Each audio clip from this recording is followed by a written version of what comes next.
কীর্তন বাসর হচ্ছে সেবার আসন, তো তাই এখানে বিশেষ করে পাঁচটা ইন্দ্রিয়কে সংযত রাখার একটা বিশেষ ক্ষেত্র। পাঁচটি ইন্দ্রিয়: চক্ষু, কর্ণ, নাসিকা, জিহ্বা আর ত্বক। আর একটা জিনিস দেখবেন, আমরা যখন জন্মগ্রহণ করলাম সেদিন আমার কিচ্ছু ছিল না, মাকেও জানি না, বাবাকেও চিনি না, কে আমার মা, কে আমার বাবা, কে আমার ঠাম্মা, কিসের সংসার, কার সংসার, কিচ্ছু জানি না। কিন্তু ধীরে ধীরে যখন মানুষ বড় হয় তখন ওই পাঁচটা ইন্দ্রিয় দ্বারা যখন সবাইকে মায়ায় আবদ্ধ করে তখন কিন্তু ধীরে ধীরে সে মায়াবদ্ধ প্রাণী হয়ে যায়। 5 বছর বয়স পর্যন্ত শিশুর মায়ার টান কাজ করেননি, মায়া কাকে বলে জানেননি। আর 5 বছর বয়সের পর থেকে মায়ার জালে নিজেকে জড়াতে শুরু করেন।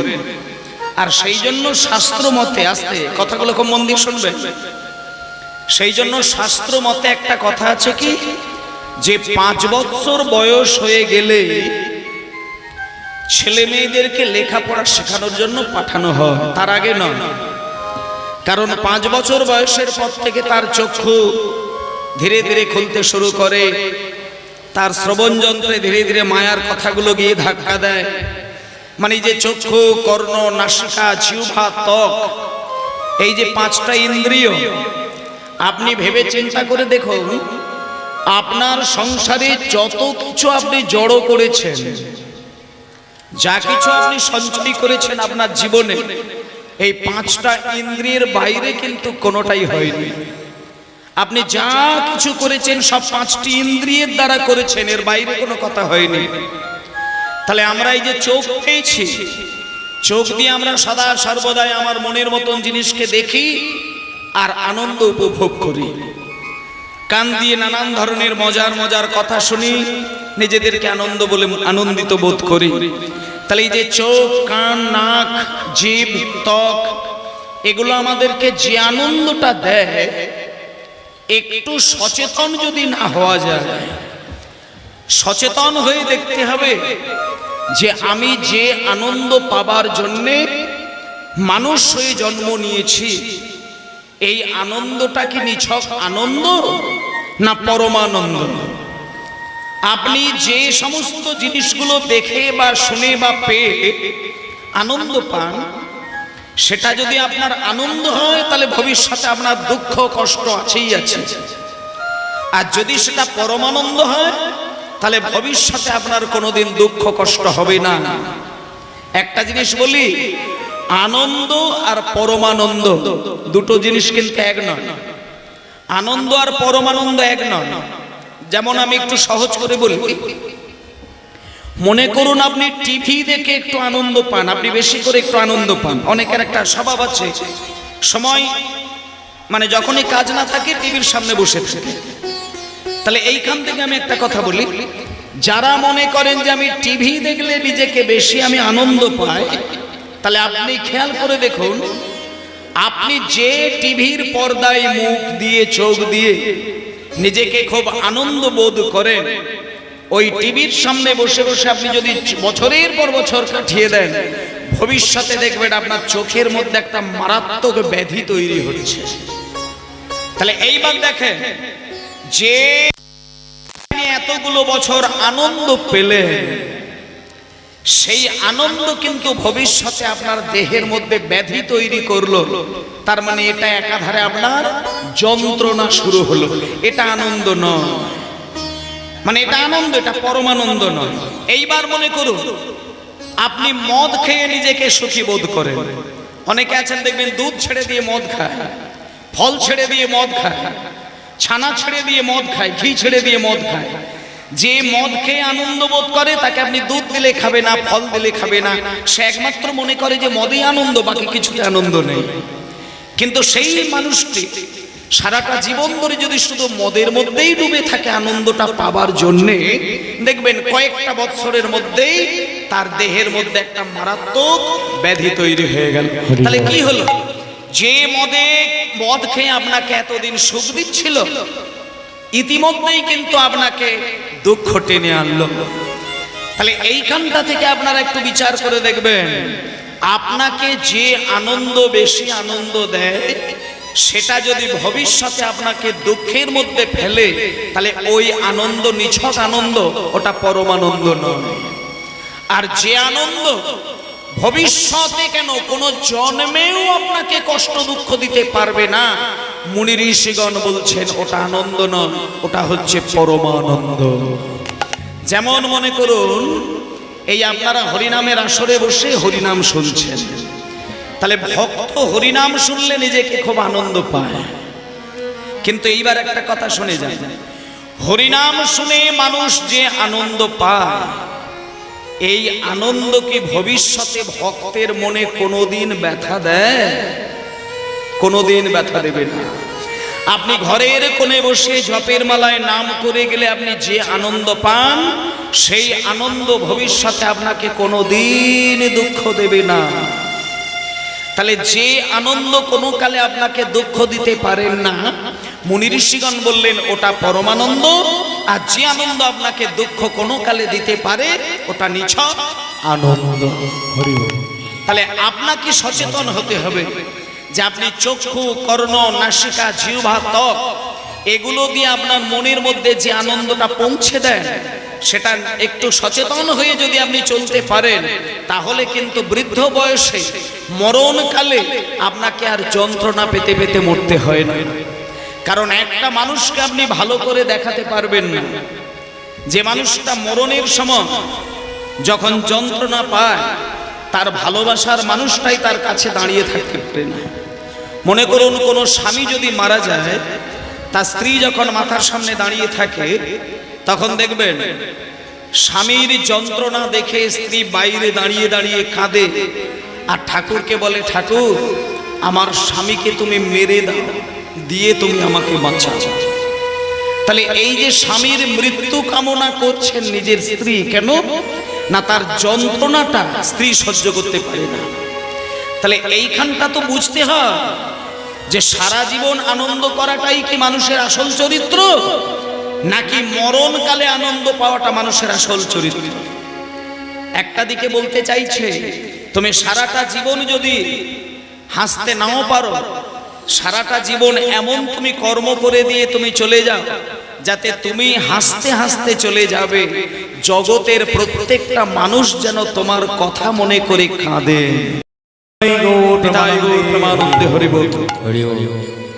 মনে করুন, রামকৃষ্ণ দেব, বিবেকানন্দ, রাজা রামমোহন রায়, ঈশ্বরচন্দ্র বিদ্যাসাগর, এনারা আমাদেরকে ব্যক্তিগতভাবে কি 10 তলা বাড়ি করে দিয়েছিলেন, নাকি 5 বিঘে করে জমি কিনে দিয়েছিলেন? আমাদেরকে আলাদা করে কোনো সম্পদ কিন্তু ওনারা দেননি। তবুও দেখবেন ওনাদের একটা করে দিন আমাদের বাঙালি পালন করে, যে দিনটা আসলে পরে ওনাদের মূর্তিটাকে সামনে দাঁড় করিয়ে গলায় মালা দিতে দিতে শত শত মানুষ কিন্তু মাথা নত করে কাঁদেন। কেন না? এইটাই হচ্ছে মানুষের স্বভাব। মানুষকে জন্মের সময় কাঁদতে হয়, আর সারা জীবন কর্ম করে যেতে হয়, আর মৃত্যুর দিনে কাঁদতে হয়। কিন্তু এখানটাতেই জানার বিষয় যে জন্মের দিনে কেঁদেছ, মরণের দিনে তুমি কাঁদবে না। কেন কাঁদবে না? না, সারাটা জীবন তুমি এমন কর্ম তুমি এই পৃথিবীর মাটিতে রেখে দিয়ে চলে যাবে, যাতে তোমার কর্মের দিকে তাকিয়ে সারা জগতের মানুষ তোমার কথা মনে করে কাঁদবে, তুমি কিন্তু হাসতে হাসতে বিদায় নেবে। তাই ভক্তমণ্ডলী মায়েরা, আজকে এই যে হরিনাম হচ্ছে আপনাদের এই গ্রামে, হরিনামের মধ্য দিয়ে মানুষকে যে শিক্ষাটা দিচ্ছেন, দুটো শিক্ষা দেয়। বলতে চাইছে, হরিনাম যদি তুমি মন দিয়ে শোনো, তোমার মন আর তোমার দেহ এই দুটো জিনিসকে পবিত্র রাখতে পারে। আর দুটো জিনিসকে যদি পবিত্র রাখতে পারেন, শুদ্ধ রাখতে পারেন, নিরোগভাবে জীবন কাটাতে পারেন, তাহলেই আপনি গোবিন্দ সেবা করতে পারবেন। নচেত আপনি গোবিন্দ সেবায় মন বসাতে পারবেন না। কারোর যদি দেহে যন্ত্রণা থাকে, সে জপের মালায় নাম করতে পারবে কি? বিচার করে দেখুন। আপনার যদি কোমরের যন্ত্রণা হয়, আপনার যদি ঘাড়ের যন্ত্রণা হয়, মাথার যন্ত্রণা হয়, আপনি 3 ঘন্টা বসে কীর্তন শুনতে পারবেন? নাকি মন্দিরে গিয়ে জপের মালায় নাম মেরুদণ্ড সোজা করে করতে পারবেন? তাহলে নীরব শরীর আর সুস্থ মন যদি না থাকে, তাহলে ভগবানের চরণে নিজেকে কোনোদিন আত্মসমর্পণ করা যাবে না। আর এই নীরব শরীর আর মন সুস্থ রাখতে গেলে কি করার দরকার, এগুলো একটু জানার বিষয়। আমার মনের যত্ন আর আমার দেহের যত্ন নিতে গেলে যেটা করার দরকার সেটা আপনাদের একটুখানি বলে দিই। আমরা তো এখানে প্রত্যেকেই সংসারী মানুষ, প্রত্যেকের সংসার আছে। কেউ বলতে পারবে না যে আমি সন্ন্যাসী। সন্ন্যাসী এখানে কেউ নেই, আমি এটা বলতে পারি, এখানে কেউ সন্ন্যাসী নেই, সবাই সংসারী। এবার হতে পারে হয়তো আপনি বিয়ে থা করেননি, তার মানে যে আপনি সন্ন্যাসী এটা বলা যাবে না। বিয়ে থা না করলেও যেহেতু আপনি সংসারের মধ্যে রয়েছেন, আপনাকে সন্ন্যাসী বলা যাবে না, আপনি সংসারী মানুষ। এবার সংসারী মানুষের কর্তব্য কি? সংসারী মানুষের দায়বদ্ধতা থাকছেই থাকছে, সেটা হলো 24টি ঘন্টা যখন আপনি সংসার সামলাচ্ছেন, তার মাঝখানে ব্রহ্ম মুহূর্তে আপনি ঘুম থেকে উঠে যদি কয়েকটা মিনিটের জন্য আপনার এই মন আর আপনার এই দেহটা একটুখানি ভগবানের নাম অমৃতের মধ্যে ডোবাতে না পারেন, তাহলে আপনি কোনোদিন ভগবানের ভক্ত হতে পারবেন না। আর ভক্ত কাকে বলে? ভক্ত জিনিসটা কি? ভক্ত জিনিসটা মানে আলাদা করে স্বর্গ থেকে কেড়ে আনা জিনিস নয়। ভক্ত আর ভক্তি, শুনে যান, ভক্তি হলো আপনার হৃদয়ের ভেতরে থাকা একটা সুমিষ্ট আবেগ, মানে একটা মিষ্টি আবেগ আপনার হৃদয়ের মধ্যে থাকে, যে আবেগটা আপনাকে পরমানন্দ দিতে পারে আর আপনার আচরণকে সুমিষ্ট করতে পারে। দেখবেন একটা ভক্ত মানুষের মুখ থেকে কিন্তু বাজে কথা দুম করে আসেন না। একটা ভক্ত মানুষকে যদি আপনি গালিগালাজ দিয়েও কথা বলেন, সে কিন্তু আপনাকে কিন্তু গালিগালাজ দিয়ে কথা বলবে না। কেন না? তার অন্তর মাঝে সুমিষ্ট একটা আবেগ রয়েছে, যে আবেগটা চট করে মানুষের প্রতি আচরণ খারাপ করেন না।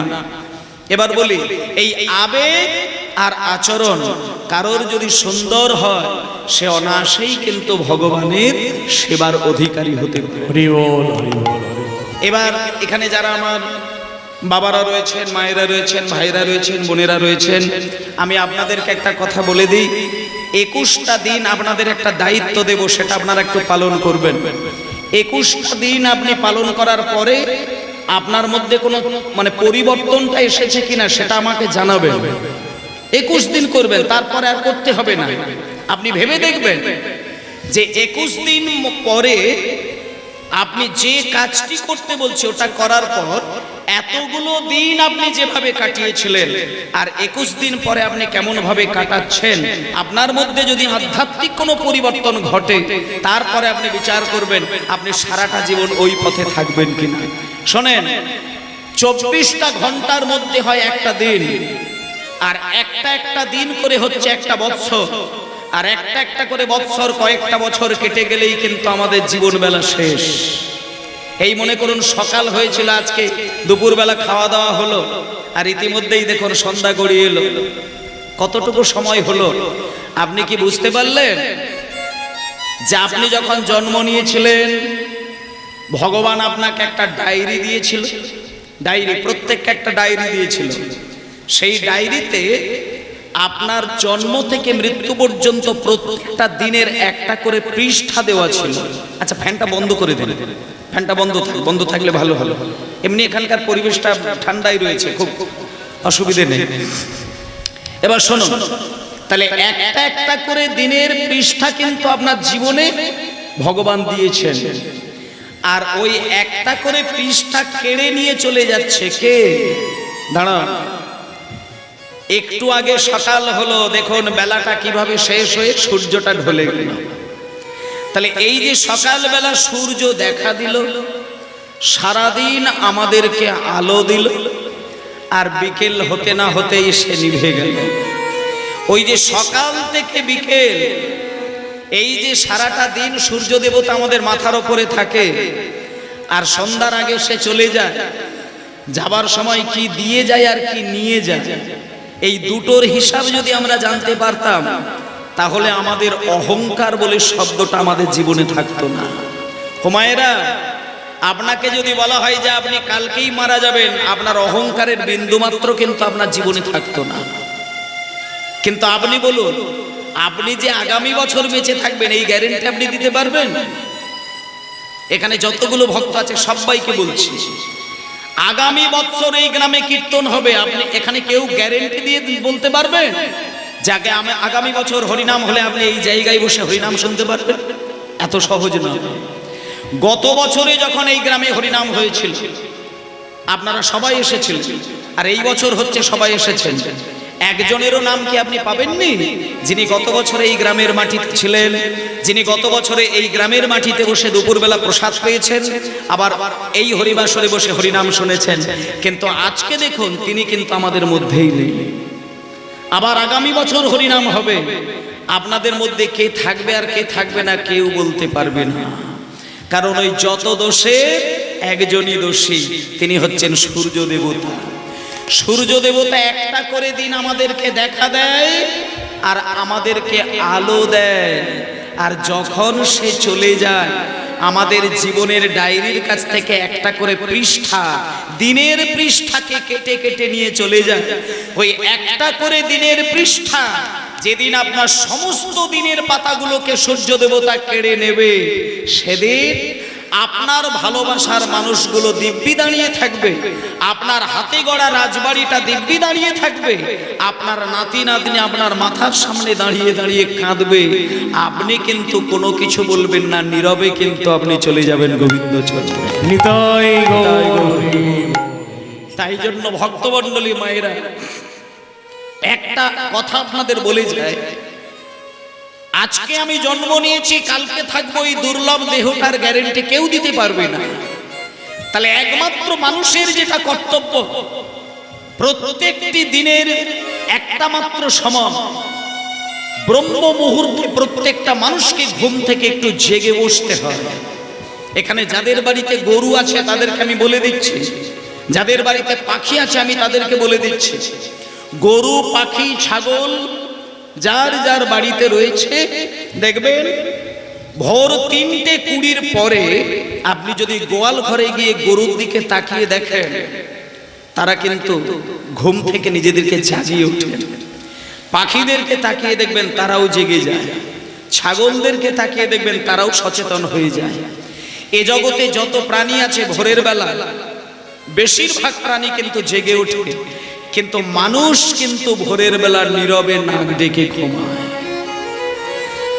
কিন্তু মানুষকে যেটা করার দরকার, সারাদিনও যদি সে ঘুমিয়ে কাটায়, ব্রহ্ম মুহূর্তে মানুষকে ঘুমানো উচিত নয়। নিজেকে সম্পূর্ণরূপে সচেতন হয়ে নিজের ঘুম সম্পূর্ণরূপে ভাঙিয়ে দিয়ে নিজের বিছানার উপরে বসে নিজ দায়িত্বে ভক্তি সহকারে ঈশ্বরের চরণে মন প্রাণ সমর্পণ করে দিতে হয়। তাই আজকে থেকে আমি আপনাদেরকে একটা কথা বলে দিচ্ছি, এটা আপনারা অবশ্যই পালন করবেন। ঠিক ঘড়ি ধরে 3:20 যখন হবে আপনারা একটা অ্যালার্ম দিয়ে রাখবেন। বিশেষ করে আমি যাদেরকে বলছি, যারা একটু দেহের ব্যাধি যাদের বেশি আছে, মনে করুন আপনি ডাক্তার দেখাচ্ছেন কিন্তু রোগ আপনি সারিয়ে উঠতে পারছেন না, বা আপনার টাকা পয়সা সোনা দানা গাড়ি বাড়ি সবই আছে কিন্তু আপনি মানসিকভাবে যন্ত্রণাটা জীবন থেকে সরাতে পারছেন না, যাদের এই মনের যন্ত্রণা দেহের যন্ত্রণা জীবনকে তছনছ করে দিচ্ছে, তাদেরকে আমি বলে দিচ্ছি ভোর 3:20 থেকে 3:40 এই টাইমটা আপনি এক মনে নীরবে ভগবানের চরণে আত্মসমর্পণ করার উদ্দেশ্যে ভক্তি ভরে তার নাম করে যান। 21টা দিন চালানোর পরে দেখুন আপনার মনের যন্ত্রণা আর দেহের যন্ত্রণা কমেছে কি বেড়েছে, আপনি হিসাবটা একটু করে যাবেন। তারপরে আমার ফোন নম্বর আছে, আমাকে ফোন করে বলবেন, আমি এটা আপনাদেরকে গ্যারেন্টি দিয়ে একটা কথা বলে দিলাম। 21 দিন করুন, তারপর দেখে যান। এবং কি করবেন, 3:20 উঠে সবার আগে যে গানটা সেটা দিয়ে আপনি শুরু করবেন, ভজ গৌরাঙ্গ লহ গৌরাঙ্গ কহ গৌরাঙ্গে নাম রে, ভজ গৌরাঙ্গ লহ গৌরাঙ্গ কহ গৌরাঙ্গী নাম ভজ গৌরাঙ্গ লহ গৌরাঙ্গ কহ গৌরাঙ্গী নাম রে ভজ গৌরাঙ্গ লহ গৌরাঙ্গ কহ গৌরাঙ্গের নাম রে ভজ গৌরাঙ্গ লহ গৌরাঙ্গ কহ গৌরাঙ্গী নাম রে যে জানা গৌরাঙ্গ ভজে সে হয় আমার প্রাণ রে যেই জনা গৌরাঙ্গ ভজে সে হয় আমার প্রাণ রে সবাই মিলে সবাই মিলে জন রঙ্গ ভজি বলি হরি প্রাণ রে ভজ গৌরাঙ্গ লহ গৌরাঙ্গ কহ গৌরাঙ্গের নাম রে ভজ গৌরাঙ্গ লহ গৌরাঙ্গ কহ গৌরাঙ্গী নাম রে ভজ গৌরাঙ্গ লহ গৌরাঙ্গ কহ গৌরাঙ্গী নাম রে নিতাই গৌর হরি বল গৌর হরি বল গৌর হরি হরি বল হরি জয় নিতে। এই যে গৌরাঙ্গের চরণ সেবার জন্য প্রত্যেকটা দিন সত্যের সন্ধানে সত্য সময় ভগবানের নাম করে যাও। আস্তে আস্তে আস্তে বাবা, এদিকে এদিকে ওই দিকটা না, আস্তে মা, ওটা ক্যামেরা হচ্ছে এমন কিছু না, ওটা ক্যামেরা হচ্ছে, মানে সামনে এসে আমার ছবিটা নিচ্ছে আমাদের, এছাড়া অন্য কিছু না। আপনারা আবার হেলিকপ্টার ভাববেন না, ক্যামেরা হচ্ছে ওইটা, সেই জন্য ওটা করছে। ওদিকে আর মন দেওয়ার দরকার নেই, এদিকটা তাকিয়ে থাকবে। মানে যত দিন যাচ্ছে আরো অত্যাধুনিক প্রযুক্তিতে ভিডিও ক্যামেরা হচ্ছে, সেটা হচ্ছে, ছেড়ে দিন। তাহলে ওমা, নিতাই আর গৌর এই দুজনকে নিয়ে হচ্ছে মূল বিষয়। তা মাগো, এইভাবে যদি আপনি 21টা দিন সকাল বেলায় ভগবানের নাম অমৃতের মধ্যে নিজেকে ডোবাতে পারেন, তাতে করে আপনি নিজের ত্রিতাপ জ্বালাকে চিরতরে দূর করে দিতে পারবেন। এবার চলুন মায়েরা, আর বেশি কথা নয়, মানে গল্পে গল্পে কথায় কথায় অনেকটা সময় পেরিয়ে গেল। এবার আজকে আমরা বিকেল বেলায় সকল ভক্তবৃন্দ এক জায়গায় সমবেত হয়েছে। আজকে আমরা এখানে একটা লীলা বা পালা বা যে কোনো বিষয় নিয়ে আলাপ আলোচনা চলবে। আজকে এখানে যে বিষয়টা আস্বাদন করব সেটা হলো একজন পরম বৈষ্ণবের ঘটনা শুনব। আর একটা কথা বলে দিই, বৈষ্ণব হতে গেলে আস্তে মা, আস্তে আস্তে, সামনে বেশি কথা হবে না গো, সামনে বেশি কথা নয়। বৈষ্ণব হতে গেলে আমরা সাধারণত ভাবে যেটা মনে করি, মানে ছেলেরাই নাকি ভগবানকে বেশি বেশি করে ডাকতে পেরেছেন আর মায়েরা বেশি ডাকতে পারেন, কিন্তু এটা সম্পূর্ণ ভুল। মানে মায়েরাও যে বৈষ্ণব জগতের হাল ধরতে পারেন, মায়েরাও যে বৈষ্ণব জগতের হাল ধরে সারা বৈষ্ণব সমাজকে দেখিয়ে দিতে পারেন, তার একটা বড় উদাহরণ আজকে চলুন আমরা দেখি। ওমা, এখানে আপনাদেরকে একটা প্রশ্ন করব, আপনারা তুলসী তলায় প্রদীপ দেন তো? বেশ, আচ্ছা, তুলসী তলায় যখন প্রদীপ দেন, ধূপ দেন, প্রদীপ দেন, ঝাঁঝ বাজান, ঘন্টা বাজান, শঙ্খ বাজান, প্রণাম করেন, এটা আপনাদের বাড়ির একটা রীতি। কেন দেওয়া হয়, কি কারণে দেওয়া হয়, না দিলে কি হয়, দিলে কি হয়, এর পুঙ্খানুপুঙ্খ তত্ত্ব যদি আপনাকে জানতে চাওয়া হয়, আপনি কিন্তু বলতে পারবেন না। মানে এটা দিতে হয়, দিলে মঙ্গল হয়, এই জন্য আমরা দিই। তাহলে এটা আপনার মা বাবা শিখিয়েছেন, তাই আপনি দিচ্ছেন। কিন্তু আজকে যে বৈষ্ণবীর ঘটনা শুনবো, তিনি কিন্তু এই আপনারা যে মায়েরা বসে আছে, আপনাদের মতন একজন মেয়ের ঘটনা। আস্তে খুব মন দিয়ে নীরবে কথাগুলো শুনবেন। একেবারে আপনাদের মতন সাধারণ একজন মা জননী, যে মেয়েটা খুব ধনী লোকের মেয়ে, যেদিনকে জন্ম নেয় সোনার চামচ মুখে করে জন্ম নিয়েছিল। বাবা হচ্ছে তার আদরের একমাত্র কন্যা। আর একটা জিনিস আপনাদেরকে বলে দিই, বাড়িতে ছেলে মেয়ে দুই থাকে। এখানে যাদের বাড়িতে ছেলে আর মেয়ে দুটোই আছে, তারা একটা কথা বলি, প্রমাণ নিয়ে দেখবেন। বাড়ির ছেলেটা আর বাড়ির মেয়েটা দেখবেন দুজনেই কিন্তু মা বাবাকে ভালোবাসেন, কিন্তু বাড়ির ছেলেটার দিকে তাকিয়ে দেখবেন, ছেলেটা বাবাকে যতটা ভালোবাসে তার থেকে মাকে একটু হলেও বেশি ভালোবাসে। আর বাড়ির মেয়েগুলোর দিকে তাকিয়ে দেখবেন, প্রত্যেকটা বাড়ির কন্যা যারা হয়, মেয়ে যারা হয়, তারা মাকে অবশ্যই ভালোবাসে, কিন্তু এটা আমি বলবো মায়ের থেকে অনেক গুণ বেশি বাবাকে ভালোবাসে। এটা প্রকৃতির বিধান, এটা ঈশ্বরের নিয়ম। প্রত্যেকটা বাড়ির কন্যাগুলো দেখবেন বাবার প্রতি অনেক বেশি দুর্বল মায়ের থেকে। তা আজকে আমি যে ফ্যামিলিটার ঘটনা শোনাবো, যে বাড়ির ঘটনা শোনাবো, যে মেয়েটির ঘটনা শোনাবো, সেই মেয়েটি বাবা বড় আদরে স্নেহে একটা শিশু কন্যা, নাম হলো চন্দ্র শশী। আর টাকা পয়সার কথা বলবে, কোনো অভাব নেই। বাবা না মেয়েকে মাটিতে পাই দিতে দেয় না। আর বাবাদের স্বভাবগুলো দেখবে, তার আদরের মেয়েকে খুব বুকে জড়িয়ে ধরে আদর করে। আজকে যে মেয়েটির কথা বলবো, বাবার একটি মাত্র কন্যা, একটি, দ্বিতীয় তার মেয়েও নেই, দ্বিতীয় তার ছেলেও নেই, একটাই মাত্র কন্যা, নাম রেখেছে চন্দ্র শশী। কোথায় বাড়ি চলো। আর আজকের লীলাটা বা আজকের পালাটা আপনারা এমন ভাবে শ্রবণ করবেন, যে লীলাটা শুনতে শুনতে লীলার ছবিটা যেন আপনার হৃদয়ের মধ্যে ছবির মতন, সিনেমার মতো যেন দেখা যায়। আর কীর্তন শুনতে শুনতে লীলা যদি কেউ হৃদয়ে ধরতে পারে, আমি অন্তত হলপ করে বলতে পারি, সে নিজের চোখের জল ধরে রাখতে পারবে না।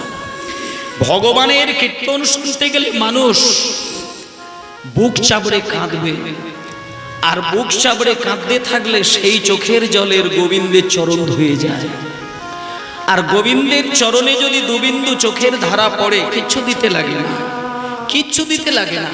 ভগবান সারা জীবন হাত বাড়িয়ে মন্দিরের ভেতরে বসে থাকেন। গোপালকে নাড়ু দেবার জন্য আপনারা নাড়ু তৈরি করে হাতে চাপিয়ে দেন, কিন্তু আপনারা কি জানেন, গোপাল নাড়ুর আশায় কিন্তু বসে থাকেন না। তিনি ত্রিভুবনের মালিক।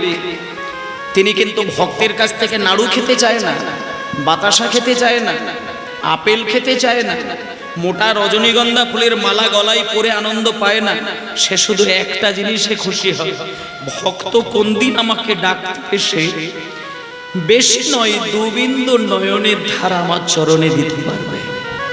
ভগবান বলেছে যে আমাকে ডাকতে এসে মিনিমাম দুবিন্দু নয়নের জল যদি আমার নাম ধরে ফেলতে পারে, আমি কথা দিলাম আমি সারাটা জীবন তার কাছে ধরা পড়ে যায়। এটা ভগবানের স্বভাব। তাই চলো আজকে সেইভাবে চোখের ধারা ভগবানকে বেঁধেছিলেন হৃদয় মাঝে সেই মেয়েটি, যার নাম হলো চন্দ্র শশী দেবী। কিন্তু মায়েরা, আপনাদের মতন কিন্তু মেয়েটি নয়। আপনারা তো তবুও ছোটবেলায় প্রদীপ দিয়েছেন, সন্ধ্যাবাতি জ্বেলেছেন, তুলসী তলায় ঠাকুরের কাছে হাত জোড় করে নাম করেছেন, কিন্তু এই মেয়েটি জীবনে কোনো দিন ধূপকাঠি পর্যন্ত জ্বালায় না, জীবনে কোনোদিন প্রদীপ জ্বালায় না, জীবনে কোনোদিন শঙ্খধ্বনি করে না, জীবনে কোনোদিন ভগবান কাকে বলে সেটা তার জানা হয়নি। নদিয়া জেলার মাঝে কৃষ্ণ নগরে নদিয়া জেলার মাঝে গৌর হরি হরি নগরে না, নদিয়া জেলার মাঝে কৃষ্ণ অতি মহিয়সী নারী চন্দ্র শশী না অতি মহিয়সী নারী চন্দ্র শশী না অতি মহিয়সী নারী চন্দ্র শশী না অতি মহিয়সী নারী চন্দ্র শশী না জমিদারের কন্যা রূপে জন্ম হইল জমিদারির কন্যা রূপে জন্ম হইল মায়েরা জমিদারের কন্যা আসতে জমিদারের একমাত্র কন্যা নাম হচ্ছে চন্দ্র শশী দেখতে দেখতে দেখতে দেখতে মেয়েটি বড় হলো মানে মায়ের থেকে বাবার কোলে একটু মেয়েটা বেশি থাকে ধীরে ধীরে মেয়েটা বড় হয় বাবার ভালোবাসা কাকে বলে বাবার আদর কাকে বলে স্নেহ কাকে বলে সেটা ওই চন্দ্র শশী দেবী একেবারে পরিপূর্ণভাবে পেয়েছেন এবার দেখেন যখন মেয়েটি একটু বড় হয়েছে একটু এখনো তার সেই সময় আসেনি বাবার কিন্তু মাথায় চাপ পড়ে গেল যে বাড়িতে কন্যা আছে সেই বাড়ির মায়েদের থেকে বাবার মাথায় একটু বেশি চাপ থাকে মেয়ের যখন বিয়ের বয়স হয়ে যায় আস্তে আস্তে আস্তে আস্তে মেয়ের যখন বিয়ের বয়স হয় দেখবেন বাবা কিন্তু একটু মাথায় দায়িত্ব নিয়ে তড়িঘড়ি করে মেয়ের বিয়ের ব্যবস্থাটা করে দেয় আর মায়েরা নারী জীবন সার্থক হয় কখন জানেন একটা মেয়ের জীবন একটা নারীর জীবন পরিপূর্ণ সার্থক হয় তখনই যখন একটা মেয়ে বিবাহ করে আর বিবাহ করার পরে সেই মেয়ের বা সেই মায়ের গর্ভে যখন একটা সন্তান আসে সেই সন্তান জন্ম নেবার পরে যখন মায়ের কোল আলো করে স্তনদুগ্ধ পান করে করে সেই ছেলেটি বড় হয় আর সেই ছোট্ট ছেলেটা যখন আদর দিয়ে পিছন থেকে মায়ের গলাটা জড়িয়ে ধরে মা বলে ডাকে তখনই কিন্তু নারী জীবন সার্থক হয়ে যায় এখানে যতগুলো মা জননী আছেন দেখবেন যখন তার আদরের সন্তান কোলের মধ্যে জড়িয়ে ধরে মা বলে গলাটা জড়িয়ে ধরে আদর করে এই পরমানন্দ কিন্তু কাউকে বোঝানোর জিনিস নয় মানে একটা পিতার সঙ্গে সন্তানের যে ভালোবাসার আনন্দ মায়ের সঙ্গে সন্তানের যে ভালোবাসার আনন্দ এটা যতদিন না আপনি পিতা বা মা হতে পারবেন ততদিন কিন্তু এর মাধুর্যটা আপনি বুঝতে পারবেন না তা মায়েরা জমিদারের একটাই মাত্র মেয়ে নাম চন্দ্র শশী একটু দেখতে দেখতে বড় হলো জমিদার মশাই মনে মনে চিন্তা করলেন যে না না না না আমার মেয়েটাকে আমি ভালো হাজার বাঁচতে পারি কিন্তু মেয়েটার বিয়ে তো দিতে হবে কতদিন বাবার বাড়িতে থাকবে পাড়ার লোকে তো বাজে কথা বলবে মেয়ের বিয়ে না দিলে পাড়ার লোক কিন্তু ভালো দৃষ্টিতে তাকায় না এটা আমাদের মানব সমাজের একটা রীতি বিয়ের বয়স হয়ে গেলে মেয়ের বিয়ে দেওয়াটা আমাদের বিধান ও মায়েরা আজকে দেখতে দেখতে চন্দ্র শশী দেবী যখন একটু বড় হয়েছে তড়িঘড়ি করে তাড়াহুড়ো করে মা বাবা দুজনে মিলে একটা পাত্র সন্ধান করলেন এবং যেই জায়গায় বিবাহটা হয়েছিল আমি সেই ঠিকানাটা বলে দিই নদিয়া জেলার কৃষ্ণনগর আপনারা যে জায়গাটার নামও শুনেছেন অনেকেই গিয়েওছেন তা সেই কৃষ্ণনগরের একজন জমিদারের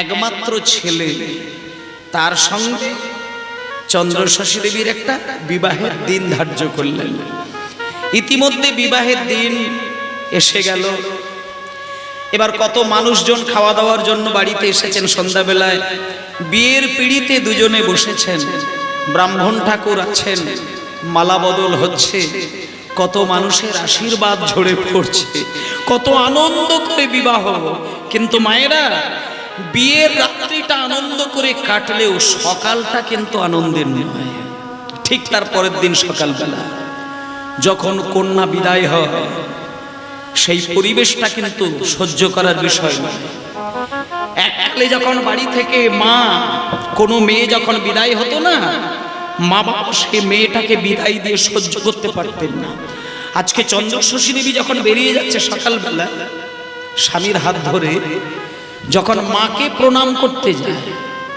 চোখের জল ধরে রাখতে পারে না। কিন্তু ওই মেয়েটি যখন পাশে বাবা দাঁড়িয়েছিল, যখন বাবাকে প্রণাম করতে যায় বুক চাপড়ে কাঁদতে কাঁদতে বাবার চরণে আছাড় খেয়ে পড়ে চন্দ্রশশী দেবী মূর্ছা চলে যায়, জ্ঞান হারিয়ে যায়। মানে ওই ছোট্ট মেয়েটা ভাবতে পারে না যে বাবার কোল আলোর করে বাবার আদর খেতে খেতে আমি এতগুলো বড় হলাম, আর আজকে সেই বাবাকে ছেড়ে দিয়ে অন্য জায়গায় গিয়ে অন্য বাড়িকে আপন করতে হবে, এটা মা জননী মেনে নিতে পারেন না। যখন বাবাকে প্রণাম করতে গিয়ে চন্দ্রশশী দেবী জ্ঞান হারিয়ে ফেলল, তখন বাবা সেই মেয়েটির মাথাকে কোলে নিয়ে মাথা কোলে রেখে জলের ছিটে দিয়ে জ্ঞান ফিরিয়ে দিয়ে বলছে, মারে কাঁদিস না, শোন শোন শোন শোন মা, একটা কথা বলি শোন। তুই হয়তো বুঝিস না, তুই জানিস না, প্রত্যেকটা মেয়ের জন্ম হয় পরের ঘরে, এটা তুই জানিস না। পরের বাড়িতে জন্ম হয়, আর যেদিন তার বিবাহ হয় সেদিন আপনজনকে দেখতে পায়, আর আপনজনের হাত ধরে সেদিন সে আপন ঘরে দাঁড়ায়। সেই জন্য মারে, এতদিন তুই আমাদেরকে আপন করেছিলি, আমরা তোর আপনজন নয়। যে তোর আপনজন সে তোর সামনে দাঁড়িয়ে রয়েছে, চলে যা আপনজনের হাত ধরে আপন বাড়িতে গিয়ে আপন মনে আপন সংসার সাজিয়ে তুই সুখী হ, আমি তোকে আশীর্বাদ পাঠালাম। যখনই চন্দ্রশশী দেবীকে বাবা পরিপূর্ণ আশীর্বাদ দিয়ে দিল, বাড়িতে চলে গেল। জমিদার গিন্নি বাবাকে প্রণাম করে মাকে প্রণাম করে স্বামীর হাত ধরে যখন বেরিয়ে গেল, মায়েরা যখন বাবার বাড়ি ছেড়ে দিয়ে স্বামীর বাড়িতে গেল, স্বামীর বাড়িতে দরজাটা যখন খুলেছে, যখন ঢুকছে, ওই ছোট্ট মেয়েটি স্বামীর বাড়িটাকে দেখে মনে মনে চিন্তা করলো, বাহ বাহ বাবা বাবা বাবা, আমার বাবারও যেমন বিরাট একটা বড় বাড়ি, আর আমার স্বামীরও সুন্দর একটা বাড়ি। দেখতে দেখতে মেয়েটি কি করলো জানেন মা? ওই একটা দিন, দুটো দিন, তিনটে দিন, একটা সপ্তাহ, একটা মাস, দুটো মাস, তিনটে মাস কাটে, মা বাবার প্রতি ভালোবাসাটা একটু কমে গেল। কোনো মেয়ে বিয়ের পরে যদি মা মা বাবা বাবা করে দিন কাটায়, শ্বশুর বাড়ির লোকেরা কিন্তু ভালোভাবে দেখে না, অনেক বাজে কথা বলে। তাই বিয়ের পরে মা বাবার প্রতি টানটা ইচ্ছে করে একটু কমতে হয়, একটু মায়ের নামটা কম মনে করতে হয়, বাবার কথাটা কম মনে করতে হয়। চন্দ্রশশী দেবী নিজের বাড়িতে গিয়ে মা বাবার নাম, মা বাবার চিন্তাটা একটু কমিয়ে দিল। স্বামীর কথা বারবার বলতে থাকে, স্বামীর দিকে তাকায়, স্বামীর সঙ্গে কথা বলে, স্বামীর সঙ্গে সংসার করে। ইতিমধ্যে দেখতে দেখতে চন্দ্রশশী দেবী মা বাবাকে সম্পূর্ণ ভুলে গিয়ে স্বামীর প্রতি মন বসিয়ে দিয়েছে। সুন্দর করে শোনেন, স্বামীর প্রতি চন্দ্রশশী দেবীর ভালোবাসাটা তৈরি হল। স্বামীর প্রতি ভালোবাসা আসলো, স্বামীকে স্বামী জ্ঞানে কোনোদিন ভালোবাসেন না। কয়েকটা মাস পরে চন্দ্রশশী দেবী দেখা গেল স্বামীকে স্বামী বলে না, স্বামীকে স্বামী দেবতা বলে সেবা করে। বাচ্চা মেয়ে তো স্বামীকে তার আরাধ্য দেবতা বলে মনে করেন, আর সংসার সম্পূর্ণ নিজের হাতের মধ্যে রেখে দিয়েছেন। মানে দামি দামি শাড়িগুলোকে আলমারিতে সাজায়, সারা বাড়ি ঘর তো নিজেই ঝাঁট দেয়, স্বামীর সেবা করে, রান্না বান্না করে স্বামীকে খেতে দেয়, কাপড় চোপড় কেচে ধুয়ে মিলে দেয়। কিন্তু মা সংসারের হাজার কর্ম করে, কিন্তু একটা কাজ কিন্তু করে না। কি কোন কাজ বলুন তো? একটা কাজ কিন্তু জমিদার গিন্নিমা করে না। মানে সকাল সন্ধ্যায় যে ঘরে একটু ধূপ ধুনো দিতে হবে, এটা কিন্তু চন্দ্রশশী দেবী করেনি। কেন করেনি? ওটা তো তার মা বাবা বলেনি, সে তো জমিদারের মেয়ে, সে ভালোবাসা কি বলে জানে, কিন্তু ভগবানকে কেমন করে ভালোবাসতে হয় সেটা কিন্তু তাকে কেউ বলে না। তাই ও মা, স্বামীকে ভালোবাসতে বাসতে বাসতে বাসতে বেশ কটা মাস কেটে যায়, কিন্তু মায়েরা কপাল ভালো না, কপাল ভালো না। আপনি যদি টাকার পাহাড়ও তৈরি করে, কপালে যদি সুখ না থাকে, আপনি কোটি টাকার মালিক হলেও আপনার কিন্তু কপালে আনন্দ নেই। আজকে চন্দ্র শশী দেবী স্বামীকে সবকিছু ভুলে দিয়ে সেবা করে, নিজের থেকে বেশি ভালোবাসে তার স্বামীকে, কিন্তু কপাল ভালো নয়। মাত্র কটা মাস পরে ওই ছোট্ট মেয়ে চন্দ্র শশী দেবী তার স্বামী দেবতাকে হারিয়ে ফেলল। স্বামী দেবতা মারা গেল, সঙ্গে সঙ্গে চন্দ্র শশী দেবী মা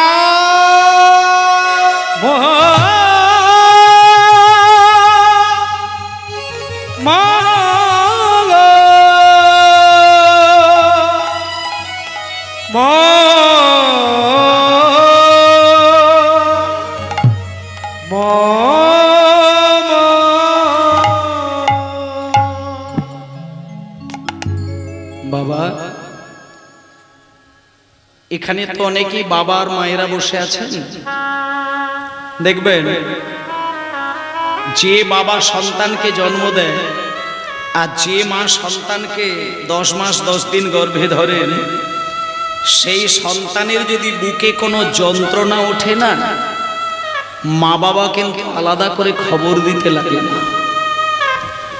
যে মা তার গর্ভপাত্রে সন্তানকে ধারণ করলো, সেই মায়ের সন্তান যদি আমেরিকাতেও থাকে আর মা যদি দেশের বাড়িতে অগরে ঘুমায়, হঠাৎ করে মাঝরাত্রিতে ছেলের বুকে যদি যন্ত্রণা ওঠে, মা কিন্তু ঘুমিয়ে ঘুমিয়ে সেই যন্ত্রণা নিজের বুকে বুঝতে পারে।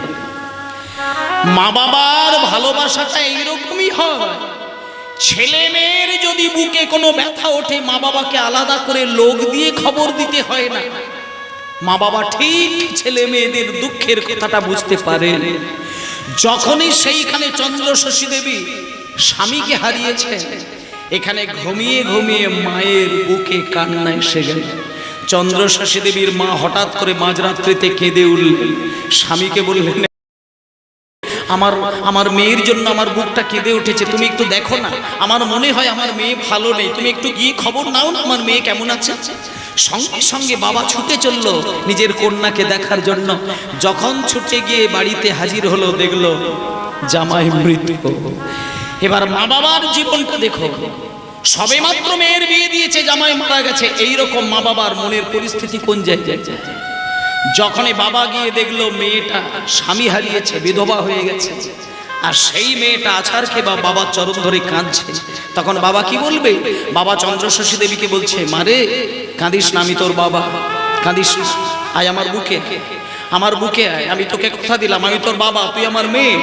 আমি তোকে কথা দিচ্ছি, আমি প্রতিজ্ঞা করছি, আমি তোর এইরকমই একটা জমিদারের সঙ্গে আবার বিবাহ দেব। জমিদার গিন্নিমা বললেন, বাবা এ আপনি কি বলছেন? আমি বিয়ে করব? না না না না, হতে পারে না, হতে পারে না। বাবা, যে স্বামীকে ভালোবেসে আমার হৃদয় সিংহাসনটা আলো করে বসিয়েছিল, সেই সিংহাসনে আমি তো দ্বিতীয় পুরুষকে বসাবো না কোনোদিন। বাবা, আমার ভালোবাসার সিংহাসন তো একটাই, এখানে আমি এই স্বামী দেবতাকে বসিয়েছি। স্বামী মারা গেছে, আমার তাতে কোনো দুঃখ নেই। আমি যতদিন বেঁচে থাকবো, আমার স্বামীর কথা যখনই মনে হবে, আমি চোখ বন্ধ করে স্বামীর নাম ধরে কাঁদব, আর আমার সিংহাসনে আমার এই স্বামী দেবতাকে বসিয়ে আমি তার সেবা করব। কিন্তু আমি আর দ্বিতীয় কোনো পুরুষকে বসাবো না বাবা, আমি বিয়ে করব না। জমিদার গিন্নিমা বিবাহ করলেন না। এত স্বামীকে ভালোবেসেছে, এত স্বামীকে তার স্বামী দেবতা বলে মনে করেছে, মারা যাওয়ার পরে সে প্রতিজ্ঞা করলো, জীবনে আমি কোনো দিন দ্বিতীয় কোনো পুরুষকে আমার জীবনে আর আমি জড়াবো না। ব্যাস, বিয়ে করলো না। দেখতে দেখতে শ্রাদ্ধ অনুষ্ঠান শুরু হয়ে গেল। কয়েকটা দিন পরে শ্রাদ্ধ যজ্ঞ হবে। চন্দ্র শশী দেবী নিজে হাতে গিয়ে নিমন্ত্রণ দিলেন, আর সবাইকে ডেকে ডেকে বললেন, ওগো আমার স্বামী দেবতা পরলোক গমন করেছেন, আপনারা সবাই আমার বাড়িতে যাবেন, আর একটু স্বামী ওই আত্মার শান্তির জন্য একটু আশীর্বাদ করে আসবেন। কিন্তু দেখবেন মায়েরা, আমরা কিন্তু সবাই শ্রাদ্ধ অনুষ্ঠান করি, কিন্তু আসল কাজটা কটা বাড়িতে হয় সেটা জানি না। আজকে জমিদার গিন্নিমা স্বামী শ্রাদ্ধ অনুষ্ঠান করছেন, ব্রাহ্মণ এসেছেন, কত হাজার হাজার মানুষ এসেছেন, খাওয়া দাওয়া করছেন, কিন্তু একটা কাজ করেননি, যে কাজটা না করলে যিনি মারা গিয়েছেন তার আত্মার শান্তি পাবে না। এখানে আমি আপনাদেরকেও বলছি, কেউ মারা গেলে বাড়িতে কি করণীয় সেটা আজকে চন্দ্রশশী দেবীর বাড়িতে দেখুন সেই ঘটনা ঘটল। চন্দ্রশশী দেবী হাজার মানুষকে নিমন্ত্রণ দিয়েছেন, কত ভালো ভালো খাবার তৈরি করেছেন। জমিদার গিন্নিমা ঘরের এক কোণে বসে বসে হাউ হাউ করে খাচ্ছে, আর পাশের গ্রামের একদল বৈষ্ণব তারা হরিনাম গাইতে গাইতে চন্দ্রশশী দেবী রাজবাড়িতে প্রবেশ করলেন। হরিনাম গাইতে গাইতে ভজ শ্রী কৃষ্ণ লহ শ্রী কৃষ্ণ কহ শ্রী কৃষ্ণের নাম রে, ভজ শ্রী কৃষ্ণ হরি হরি হরি হরি কহ শ্রী কৃষ্ণ কহ শ্রী কৃষ্ণের নাম রে, ভজ শ্রী কৃষ্ণ কহ শ্রী কৃষ্ণ লহ শ্রী কৃষ্ণের নাম রে, যে জানা শ্রী কৃষ্ণ ভাজে সে আমার প্রাণ রে, কি বাজে জন শ্রী কৃষ্ণ বাজে সে হয় আমার প্রাণ রে, যে জন শ্রী কৃষ্ণ ভজে সে হয় আমার প্রাণ রে, ভজ শ্রী কৃষ্ণ লহ শ্রী কৃষ্ণ ভজ শ্রী কৃষ্ণের নাম রে, ভজ শ্রী কৃষ্ণ কহ শ্রী কৃষ্ণ লহ শ্রী কৃষ্ণের নাম রে, ভজ শ্রী কৃষ্ণ লহ শ্রী কৃষ্ণ কহ শ্রী কৃষ্ণের নাম রে। যেদিন শ্রাদ্ধ অনুষ্ঠান শুরু হবে, হ্যালো রিভাবটা একটু কমিয়ে কমিয়ে হালকা কমিয়ে, শ্রাদ্ধ অনুষ্ঠানে সকালবেলা একেবারে দরজার সামনে 5 জন বৈষ্ণব এসে দাঁড়িয়েছেন। চন্দ্রশশী দেবী নিজে থেকে যেচে সেদে গিয়ে বলছেন, আপনারা কে বাবা, ভেতরে চলুন। হোমা, আপনি আমাদেরকে চিনতে পারবেন না, আমরা পাশের গ্রামে মানে একটু ওই বৈষ্ণব সম্প্রদায়, মানে আমরা আপনার বাড়িতে এসেছি কেন জানেন মা, আপনার স্বামী দেবতা মারা গিয়েছেন এটা আমরা খবর পেলাম, আর আজকে শ্রাদ্ধ অনুষ্ঠান হচ্ছে এটাও আমরা খবর পেয়েছি। তা মাগো, আমরা নিজে থেকেই আপনার কাছে এসেছি কেন জানেন মা, একটা আপনাকে মানে ভালো পরামর্শ দেবার জন্য এসেছি। আচ্ছা মা, আপনি তো স্বামীকে খুব ভালোবাসতেন, আর স্বামীর শ্রাদ্ধ অনুষ্ঠান করছেন, হাজার হাজার মানুষকে নিমন্ত্রণ দিয়েছেন, এটা আমরা খবর পেলাম। তা কিন্তু মাগো, আপনার স্বামীর শ্রাদ্ধ অনুষ্ঠানে আপনি যতই ভালো ভালো খাবার তৈরি করে লোকজনকে পেট ভরে খাইয়ে দেন, তাতে করে কিন্তু আপনার স্বামীর আত্মা শান্তি পাবে না।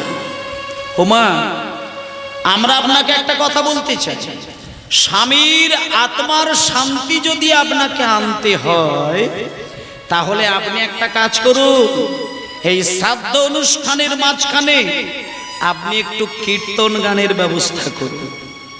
কীর্তন বাবা, কীর্তন কি জিনিস? কীর্তনটা কি খায় নাকি কীর্তন গায়ে মাখে? জমিদার গিন্নিমা কিন্তু কীর্তন কাকে বলে সেটা জানে না।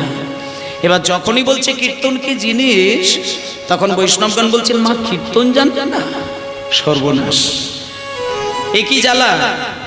কীর্তন মানে হচ্ছে ভগবানের গান বাজনা, ভগবানের একটু তত্ত্ব কথা, ভগবানের কথাবার্তা যদি আপনার বাড়ির মধ্যে না হয়, আপনার স্বামীর জন্য যতই আপনি হাজার মানুষকে খাইয়ে দেন, আপনার স্বামীর আত্মা কিন্তু শান্তি পাবে না মা। আপনি একটু হরিনাম করার, একটু কীর্তন করার, তাতে দেখবেন আপনার স্বামীর আত্মা অনায়াসে শান্তি পেয়ে যাবে।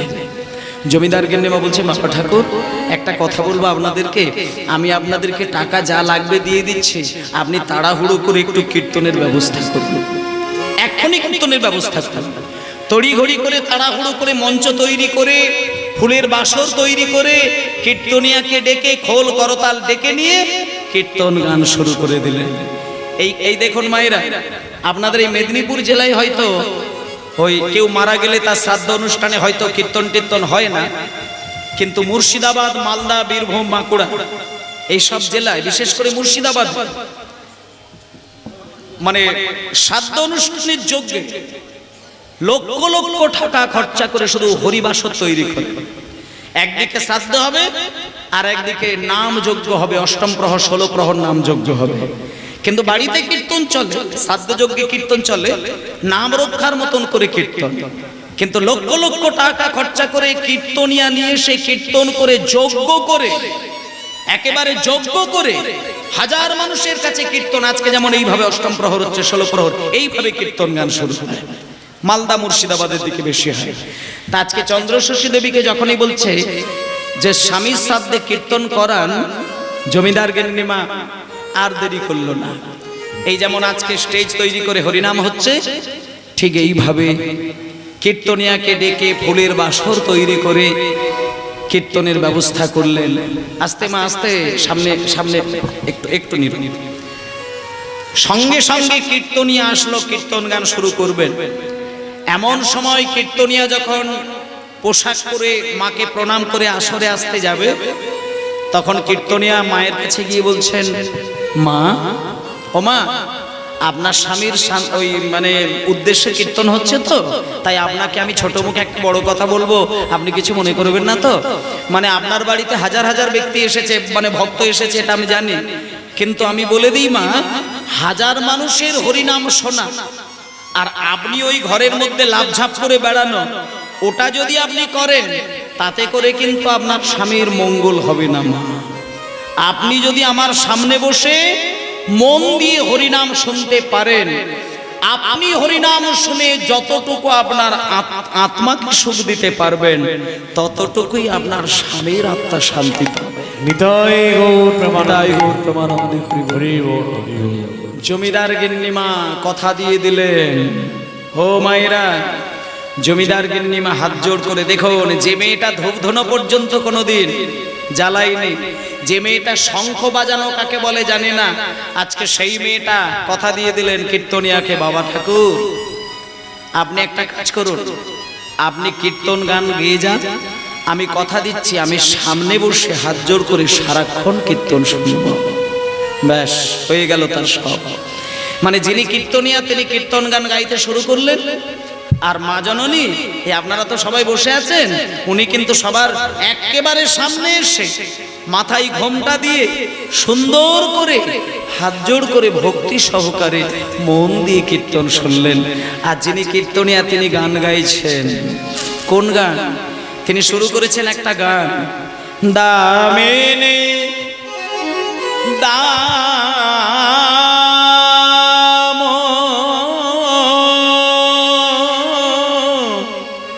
দমন রুচি দর্শনে,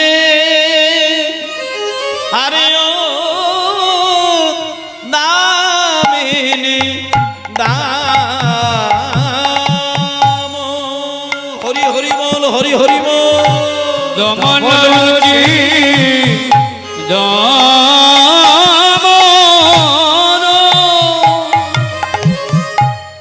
দামিনী দাম দমন রুচি দর্শনে, দামিনী